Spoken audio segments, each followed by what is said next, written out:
Chers téléspectateurs, bonjour, que la grâce de Dieu soit avec vous. Aujourd'hui, nous allons méditer dans le livre de Genèse 5, 28 à 29 et Genèse 6, 8 à 9. Mais avant, nous allons prier. Notre Dieu et notre Père, merci encore pour cette journée, merci pour cette méditation, que ta grâce nous y conduise. Dispose l'entendement de tes enfants, que ton nom soit glorifié au nom de Jésus. Amen. Alors nous allons prendre nos Bibles dans le livre de Genèse chapitre 5, le verset 28 à 29. Lémec, âgé de 182 ans, engendra un fils. Il lui donna le nom de Noé en disant, « Celui-ci nous consolera de nos fatigues et du travail pénible de nos mains, provenant de cette terre que l'Éternel a maudite. » Et nous prenons Genèse chapitre 6, le verset 8 à 9. Mais Noé trouva grâce aux yeux de l'Éternel. Voici la postérité de Noé. Noé était un homme juste et intègre dans son temps. Noé marchait avec Dieu. Nous avons ce passage de Noé qui nous parle de la vie de Noé. Ce passage nous amène dans cette méditation. Né dans un contexte de crise morale généralisée en son temps, Noé fut influencé positivement par son nom, consolateur et conseiller. Au milieu d'une génération corrompue, il mènera une vie d'intégrité due à la crainte de Dieu reçue de son père Lémec. Alors, quand Dieu devrait détruire sa génération, Noé trouva grâce aux yeux de Dieu. Noé était un homme juste et intègre dans son temps. Noé marchait avec Dieu. Dieu l'a choisi pour faire son œuvre. Noé a construit sous les ordres de Dieu l'arche qui porta son nom, l'arche de Noé. La stabilité d'un enfant de Dieu est le résultat de la crainte de Dieu, de l'obéissance à la parole de Dieu.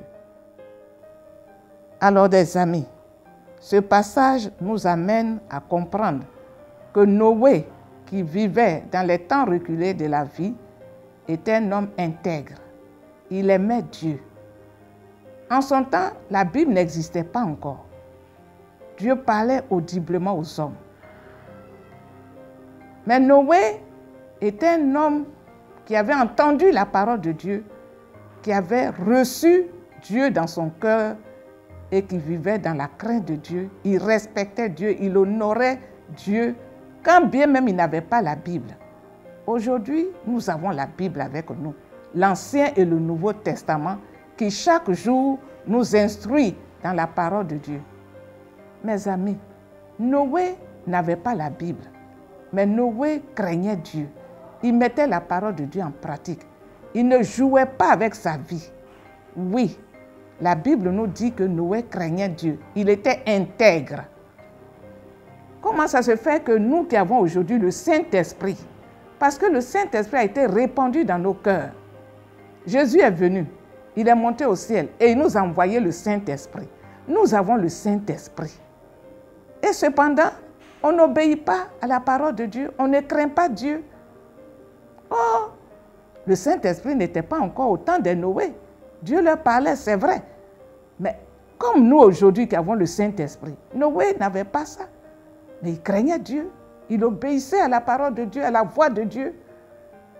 Il marchait dans la volonté de Dieu. Il était intègre.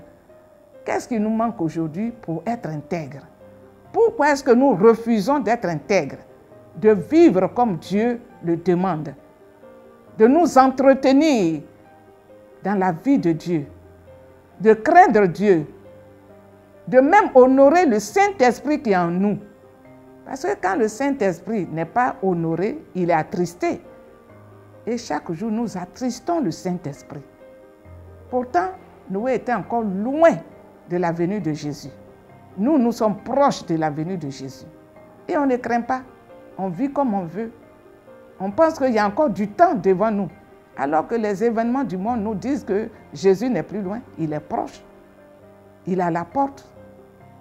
Jésus étant à la porte, nous devons veiller sur notre relation avec lui. Nous devons travailler notre vie. Nous devons craindre Dieu. abandonner le monde et son système, nous éloigner du péché et de son système. Mais c'est maintenant même que nous ne craignons pas Dieu. C'est maintenant même que nous vivons dans la chair, nous obéissons aux œuvres de la chair, nous faisons notre désir, nous marchons selon notre désir. Nous ne craignons pas Dieu. Chers amis, les temps sont proches. Jésus n'est plus loin. Le gouvernement mondial est en train de se mettre, peut-être que même il est mis en place. Parce que les événements du monde nous parlent chaque jour. Mon frère, ma soeur, pourquoi est-ce que tu ne crains pas Dieu? Pourquoi tu ne mets pas ta parole en pratique? La parole de Dieu en pratique plutôt. Pourquoi tu ne crains pas Dieu et tu ne vis pas comme Dieu le demande? Jésus-Christ a payé le prix très cher pour ton salut.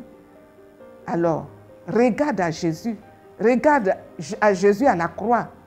Vois comment il a souffert pour toi, pour que tu aies le salut. Et le salut est très important. C'est une affaire d'éternité. Une fois que tu passes sur cette terre, tu es parti, c'est pour l'éternité. L'éternité en enfer, mon frère, ma soeur, veille, crains Dieu, travaille à ton salut, pour que demain, tu sois avec Jésus dans le paradis. Oui, pour que tu sois avec Jésus dans le paradis, parce qu'il a préparé le paradis pour ses enfants, pour ses frères, pour ses sœurs que nous sommes. Alors, les amis, veillons, veillons, car les temps sont proches, les jours sont proches.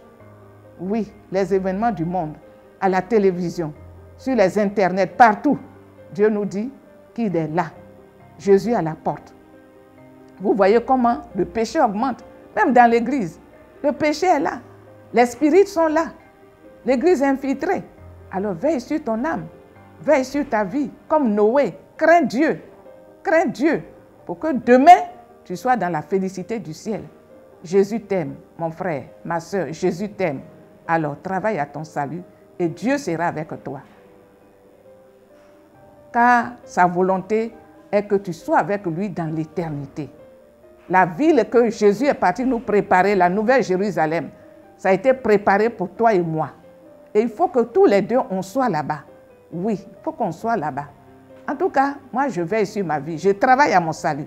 Parce que je ne veux pas, après avoir couru dans ce monde, après que je sois dans l'église, je ne veux pas être en enfer demain.